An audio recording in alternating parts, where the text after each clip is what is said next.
Very good morning, all of you. Today we will continue the chapter pharmaceutical aid with some examples of that key which substances are used as a pharmaceutical aid. So, firstly we will talk about honey. Honey, जैसा कि आप लोग जानते हैं हनी क्या होता है। Honey means शहद, जो कि एक फार्मास्यूटिकल एड की तरह ही यूज़ की जाती है। Honey is the nectar of flowers obtained with the help of bees. It is a sweet liquid. हमें पता है हनी क्या होता है। हनी एक शहद होता है। हनी शहद होता है जिसे कि फूलों का रस भी बोला जाता है, और वो किसके थ्रू बनाया जाता है? काफ़ी सारी बीज के थ्रू या मधुमक्खियों के थ्रू ये बनाया जाता है। देन इसकी बात करते हैं हम साइनोनिम की। तो साइनोनिमस मतलब इसको और किस नामों से जाना जाता है? तो इसे हम मधु भी कहते हैं और मध भी कहते हैं हिंदी में। Then sources of honey. तो हनी का मेन सोर्सेज क्या होता है? Honey is a viscid and sweet secretion stored in honeycomb by various species of bees such as Apis dorsata, Apis florea, Apis indica and Apis mellifica. Means honey एक viscous sweet secretion होता है जो कि Honey comb के अंदर store रहता है। Honey comb मतलब अगर हम लोकल लैंग्वेज में बात करते हैं या रनिंग लैंग्वेज में बात करते हैं तो हनी कॉम्ब का मतलब होता है हमारा मधुमक्खी का छत्ता, जिसे हम हमारी लैंग्वेज में बोलते हैं। सभी को ये तो बहुत कॉमन सी चीज़ है, सभी को पता है कि शहद मधुमक्खी के छत्ते में होता है और उसे कई तरह की मधुमक्खियों के द्वारा बनाया जाता है। वैसे मधुमक्खियाँ भी कई प्रकार की होती है, जैसे कि Apis dorsata, Apis florea, Apis indica, Apis mellifica etcetera. Then अब अगर जैसे फार्माकोग्नोसी में किसी भी प्लांट की या कोई भी सब्सटेंस ऐसा आता है तो उसकी फैमिली के बारे में ज़रूर बात की जाती है। तो जो शहद होता है या हनी जिसे हम बोलते हैं वो किस फैमिली का से बिलोंग करता है? That is Apidae family. Then next अगर हम बात करते हैं उसकी अकरेंस और डिस्ट्रीब्यूशन की, तो इसका मेनली कहाँ पे अकरेंस और डिस्ट्रीब्यूशन होता है?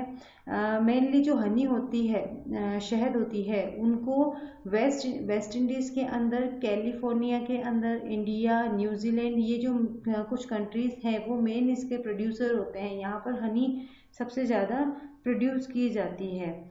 देन हम बात करते हैं ऑर्गेनोलेप्टिक इवोल्यूशंस की। तो ऑर्गेनोलेप्टिक इवोल्यूशंस क्या होते हैं? किसी भी सब्सटेंस के कलर, उसके ऑर्डर, उसके टेस्ट और उसके अपीयरेंस के बारे में पता करना, that is called organoleptic evolution. तो हनी का ऑर्गेनोलेप्टिक इवोल्यूशन में कलर कैसा होता है? या तो पेल येलो कलर से होते हैं, पेल येलो कलर की होती है, नहीं तो फिर वो pale yellow to reddish viscous fluid होता है। देन ऑर्डर की बात करें तो एकदम प्लीजेंट सा ऑर्डर होता है इसका, जो मतलब काफ़ी अच्छा सा मतलब फील देता है। देन इसके टेस्ट की बात करें तो स्वीट और स्लाइटली अक्राइड टेस्ट होता है। स्वीट टेस्ट मतलब मीठा तो होता ही है, लेकिन स्लाइटली अक्राइड मतलब वो जब भी हम, जैसे आपने कभी चीनी खाई होगी, चीनी अगर हम खाते हैं तो वो कभी भी हमारी टंग के ऊपर वैसा टेस्ट नहीं देती है, तीखापन वाला टेस्ट नहीं देती है। लेकिन कभी अगर आपने हनी टेस्ट किया हो तो आपको पता होगा कि हनी खाने के बाद ना एक टंग के ऊपर हल्का सा तीखापन वाला टेस्ट आता है, that is called slight acrid taste. Then इसका अपीयरेंस कैसा होता है? इसका अपीयरेंस यानी वो दिखने में कैसी होती है? तो ये एक ट्रांसल्यूसेंट होती है। ट्रांसल्यूसेंट मतलब उसका मतलब ट्रांसपेरेंट नहीं होती है, वो धुंधली सी दिखती है, उसका ट्रांसल्यूसेंट इसका अपीयरेंस होता है।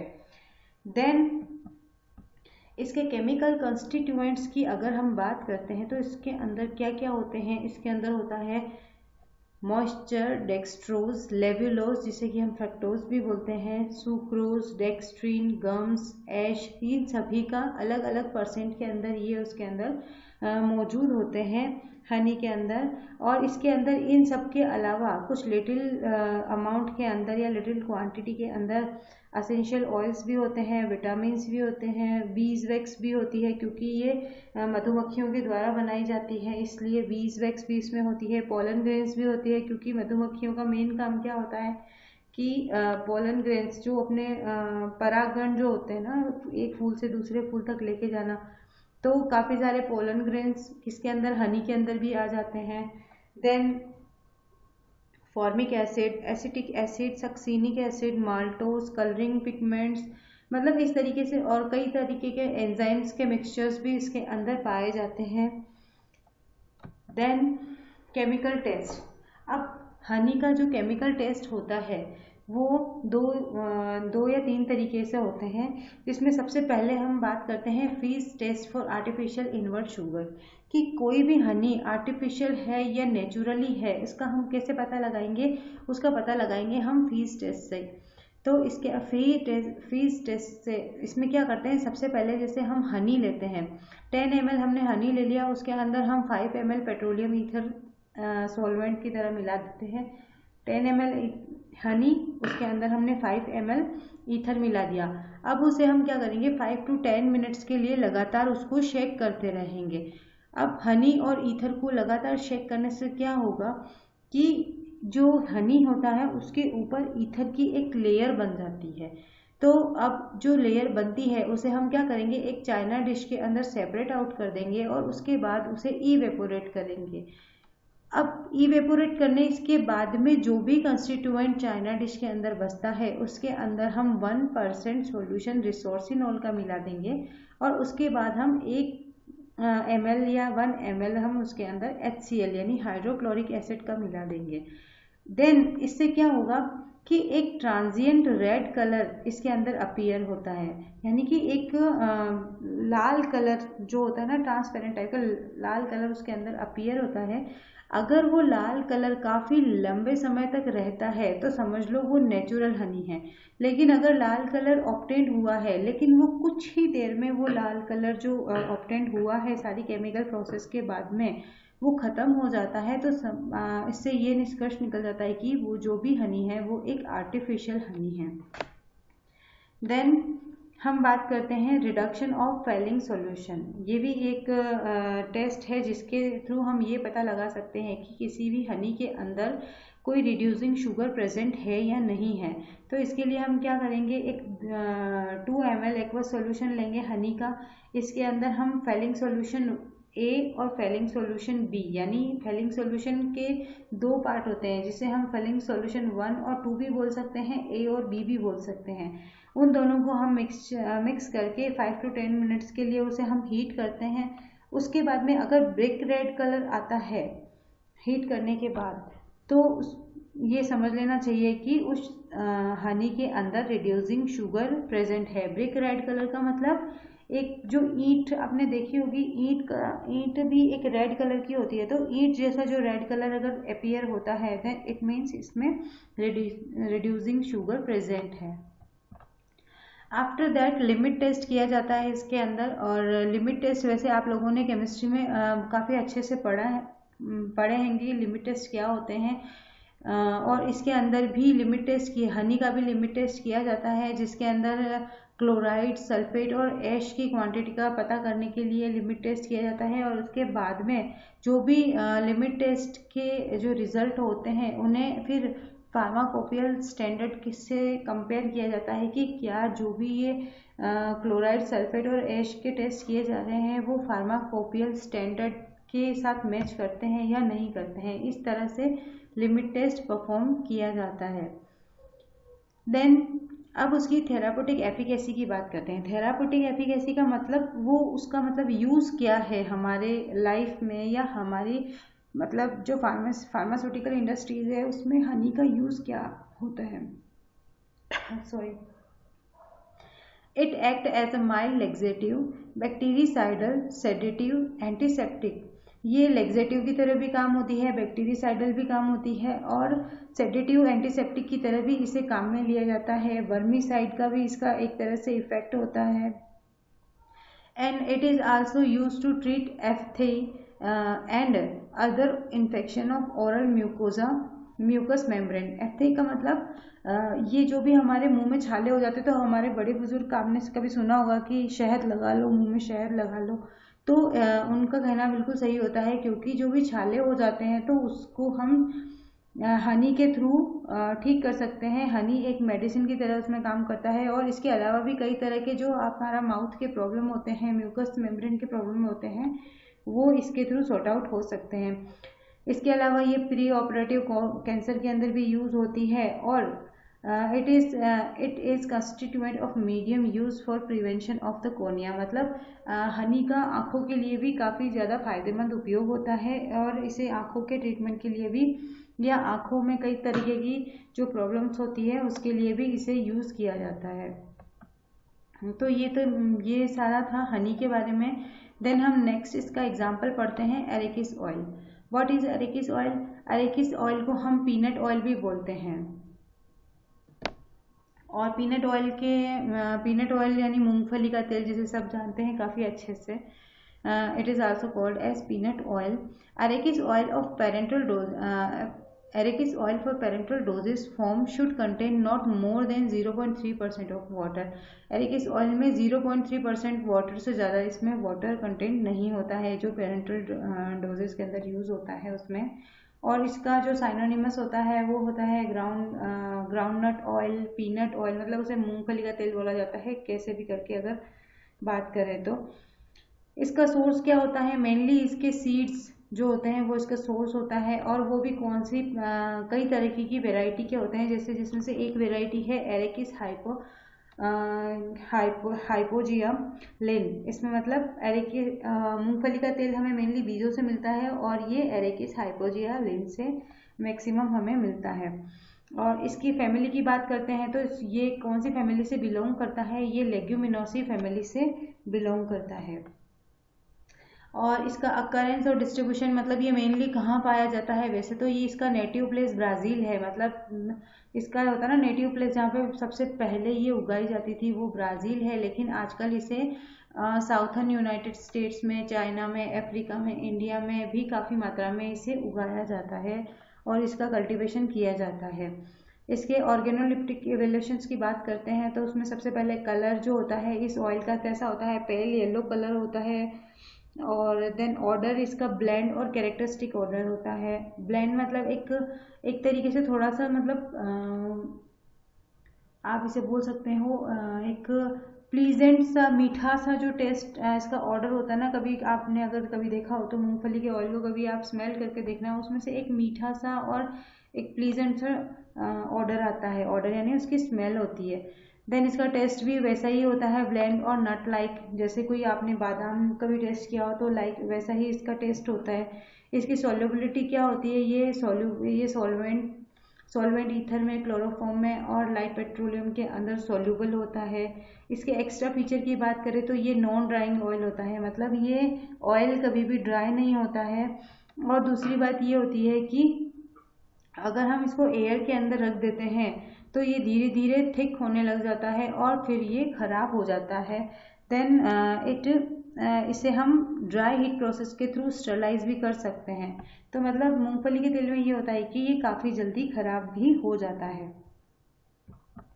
आफ्टर दैट इसके केमिकल कंस्टिट्यूएंट की हम बात करें तो इसमें fatty acids, oleic acids, linoleic acids, stearic acids और एरेकिडिक एसिड्स भी होते हैं।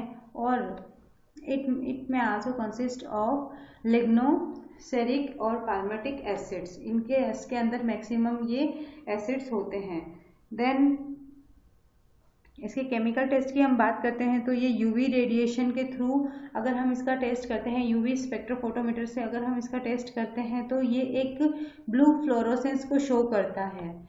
यूवी स्पेक्ट्रोमीटर आप जब आप हायर क्लासेस में होंगे या फिर जब आप पीजी कर रहे होंगे तब आप इसके बारे में काफ़ी डिटेल के अंदर जानेंगे।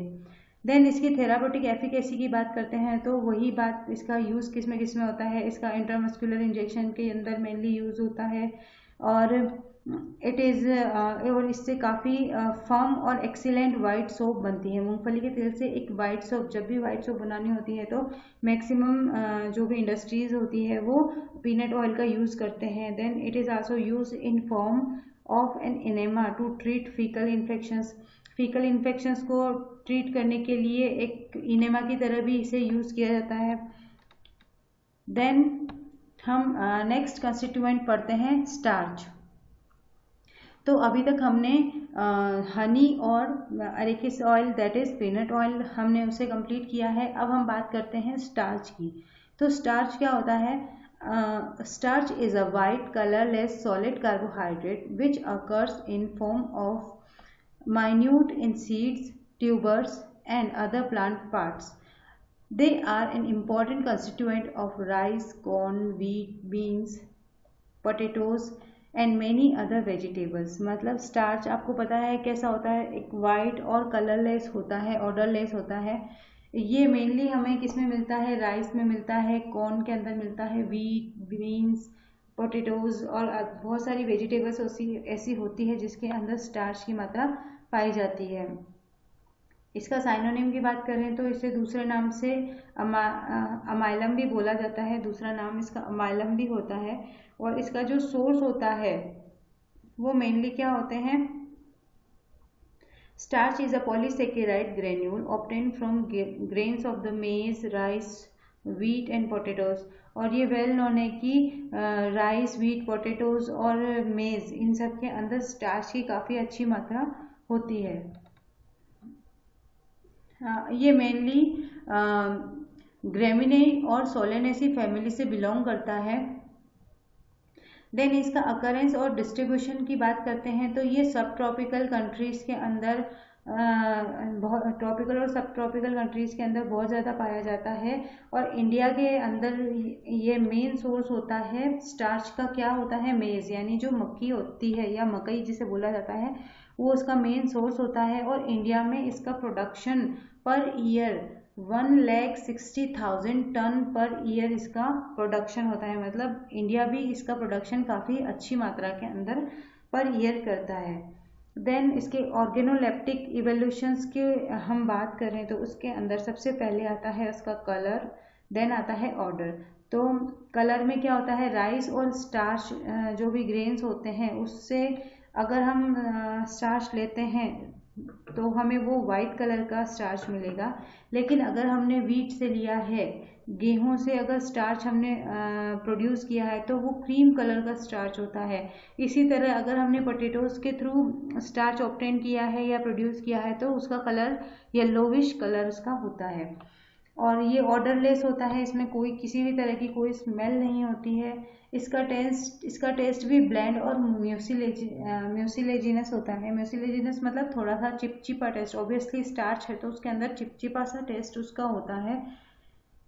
देन इसका शेप कैसा होता है, occurs as a fine powder और irregular angular masses readily reducible to powder. मतलब अगर जैसे इसका बहुत ज़्यादा फाइन पाउडर होता है, इतना मतलब फाइन की मतलब बहुत स्मूदनिंग इफेक्ट वो देता है। तो इसकी शेप बहुत ज़्यादा फाइन होती है और ये रेगुलर शेप होती है इसकी। और इसकी जो साइज़ होती है वो डिपेंड करती है कि आपने किस तरीके का स्टार्च ऑब्टेन किया है या प्रोड्यूस किया है। अब इसके अंदर केमिकल कंस्टिट्यूएंट की बात करते हैं तो इसके अंदर मेनली अमाइलोज और अमाइलोपेक्टिन, ये दो डिफरेंट पॉलीसेकेराइड्स इसके अंदर प्रेजेंट होते हैं। वो भी 1:2 के रेशियो के अंदर प्रेजेंट होते हैं। मतलब अगर अमाइलोज उसके अंदर 1% है तो अमाइलोपेक्टिन उसके अंदर 2% प्रेजेंट होगा। तो जो भी स्टार्च है उसके अंदर मेन कंस्टिट्यूएंट तो अमाइलोज एंड अमाइलोपेक्टिन होता है। Then the former is water soluble while the latter is water insoluble but swell in water and is responsible for the gelling property of the starch। जब हम इसे ये जो भी starch है जिसे जब हम इसे वाटर में सोल्यूबल करते हैं तो ये सबसे पहले तो क्या हो जाएगा, पानी के अंदर वो अच्छे से घुल जाता है, ठीक है, वाटर सोल्यूबल हो जाता है। लेकिन अगर हम उसे सोल्यूबल करके कुछ समय तक पड़ा रहने देंगे तो वो क्या होगा, वाटर इनसोल्यूबल हो जाएगा और वो स्वेल मतलब वो है ना एकदम फूल सा जाएगा पानी के अंदर। तो क्या हो जाएगा, वो वाटर इनसोल्यूबल हो जाएगा। फर्स्टली वो वाटर सोल्यूबल होता है और कुछ देर रखने के बाद वाटर इनसोल्यूबल हो जाता है क्योंकि वो स्वेल हो जाता है। देन फिर हम उसे कुछ और समय के लिए रखते हैं तो वो एक जेलिंग प्रॉपर्टी ले लेता है, यानी थोड़ा सा गाढ़ा गाढ़ा सा वो हो जाता है। देन इसके केमिकल टेस्ट जो होते हैं वो कौन से होते हैं, it responds positively to Fehling test solution. Fehling solution के साथ अगर हम इसका टेस्ट करते हैं तो पॉजिटिव इफेक्ट देता है ये। और मॉलिश टेस्ट अगर इसका करते हैं कार्बोहाइड्रेट्स के लिए जो किया जाता है, ऑब्वियसली ये कार्बोहाइड्रेट के अंदर ही मैक्सिमम मिलता है, तो इसके लिए मॉलिश टेस्ट के भी ये पॉजिटिव रिस्पॉन्स देता है। और अगर इन दोनों टेस्ट के अलावा एक सबसे सिंपल टेस्ट किया जाए किसी भी स्टार्च की पहचान करने के लिए, तो उसमें क्या करते हैं कि अगर 1 ग्राम स्टार्च को 15 ml वाटर के अंदर हम डिज़ोल्व कर लेते हैं और फिर हम उसे बॉयल करते हैं काफ़ी अच्छे से, देन सब्सिक्वेंटली कूलिंग, उसके बाद हम उसे कूल होने के लिए रख देते हैं, तो एक ट्रांसल्यूसेंट विस्कस जेली जैसा प्रोड्यूस हो जाता है। मतलब जैसे 1 ग्राम स्टार्च को 15 ml वाटर के अंदर डिज़ोल्व कर दो, फिर उसे अच्छे से बॉयल करके और उसे रख दो, तो वो एक गाढ़ा गाढ़ा सा, ठंडा होने के बाद गाढ़ा गाढ़ा सा एक विस्कस जेली जैसा बना देता है। It means that is starch. Now therapeutic efficacy of the starch is it is used as an absorbent and demulcent. Absorbent मतलब ये किसी भी चीज़ के अंदर वाटर के कंटेंट को एज वाटर या कोई भी मॉइस्चर होता है उसको एब्जॉर्ब कर लेता है। दूसरी बात आता है डिमल्सेंट। डिमल्सेंट का मतलब होता है ये किसी भी एक तरीके से एक ये कामफुल जो इफेक्ट होता है ना, जैसे कामनेस वाला इफेक्ट शो करता है। ये कामनेस यानी थोड़ा सा शांतिप्रद जो इफेक्ट होता है ना, इसका उस तरीके से इफेक्ट देता है ये। देन हम बात करते हैं, ये एक डिसइंटीग्रेटर की तरह और बाइंडर की तरह यूज होता है जब टेबलेट्स और पिल्स बनाई जाती है उसके अंदर। देन डायग्नोस्टिक पर्पस के लिए भी यूज होता है। कई तरह की जो क्रूड ड्रग होती है तो उनके अंदर उसका आइडेंटिफिकेशन टेस्ट के अंदर उसका डायग्नोस्टिक उसका मतलब किया जाता है, तो वो इसके अंदर भी हेल्पफुल होता है। It is use as an antidote in iodine poisoning. कई बार क्या होता है जब आयोडीन की पॉइजनिंग हो जाती है तो जो स्टार्च होता है उसे एक एंटीडोट की तरह उसमें दिया जाता है आयोडीन पॉइजनिंग की केस के अंदर। Then it is applied topically in itching. और कई बार ये जो खुजली वगैरह की प्रॉब्लम हो जाती है उसके अंदर ये टॉपिकली यूज़ किया जाता है। जैसे हम लोग होता है ना वो पाउडर वगैरह यूज़ करते हैं टॉपिकली, वैसे ही इसे भी यूज़ किया जाता है। देन हम बात करते हैं केओलिन की। केओलिन क्या होता है? केओलिन और China clay is most white in colour, almost white in colour. मतलब जो केओलिन होता है उसे हम चाइना क्ले भी बोलते हैं और ये ऑलमोस्ट वाइट कलर का होता है। It is different from other industrial clays in term of its fine particle size and pure colouring. मतलब ये जो भी इंडस्ट्रीज के अंदर जो क्ले होता है वैसा नहीं होता है, ये उससे बिल्कुल ही डिफरेंट होता है। और since it can be dispersed in water it is considered as an ideal pigment. मतलब ये पानी के अंदर इजीली डिस्पर्स हो जाता है, इसीलिए इसे आइडल पिगमेंट भी बोला जाता है। अब इसका साइनोनिमस यानी इसके दूसरे नाम क्या है? China clay, paper clay, white clay, ये नाम भी, इस नाम से भी केओलिन को जाना जाता है। केओलिन का मेन सोर्स क्या होता है? जो सोर्सेज होते हैं केओलिन कहाँ से ऑब्टेन्ड होता है? तो kaolin is a group of hydrous aluminium silicates among which kaolinite is the major mineral. मतलब जो केओलिन है वो एक तरीके का मिनरल है, ठीक है। और वो मेनली कहाँ से मिलता है, किस तरीके के ग्रुप से मिलता है हमें? हाइड्रस एल्यूमिनियम सिलिकेट से। केओलिनाइट is widely found across the earth's surface as a major component of soil in humid subtropical and tropical areas। ये मेनली कहाँ? अर्थ सरफेस यानी जो हमारी मिट्टी होती है, धरती की सरफेस होती है, उसके अंदर पाया जाता है और मेनली ये सब ट्रॉपिकल और ट्रॉपिकल एरियाज के अंदर हमें मिलता है। Kaolin deposit can occur by the following ways. Kaolin deposit in following ways से हमें मतलब मिल सकता है, जैसे कि sedimentary bodies with moderate to very low grit content in various stages of oxidation and recrystallization. जब है ना सेडिमेंटेशन का प्रोसेस होता है तो उसमें काफ़ी सारी मतलब में ऑक्सीडेशन और रिक्रिस्टलाइजेशन की प्रोसेस होती है, तब भी हमें केओलिन मिल सकता है। देन रेजिड्यूअल वेदरिंग ब्लैंकेट्स और funnel shape hydrothermal alteration zones along fracture pattern from much older aluminous rocks। कि इस पूरी लाइन में अगर आप इसको इन शॉर्ट समझे तो ये हमें मेनली एल्यूमिनस रॉक से हमें मिलता है। देन इसका अकरेंस और डिस्ट्रीब्यूशन मेनली कहाँ पर होता है, ये कहाँ पे माइंड किया जाता है, मेनली पाकिस्तान में, ब्राज़ील में, फ्रांस में, यूके में, ईरान, इंडिया, चाइना, अमेरिका, ये जो कुछ कंट्रीज हैं वहाँ पर ये सबसे ज़्यादा प्रोड्यूस किया जाता है। ये एक तरीके का मिनरल होता है जो हमें कहाँ से मिलता है, अर्थ सरफेस से। बाकी हमने जो पढ़े थे वो सब क्या होते हैं, नेचुरली, जैसे कोई हमें प्लांट से मिल रहा है, कोई हमें वेजिटेबल्स से मिल रहा है, मतलब सब ये सब नेचुरली अकरिंग है।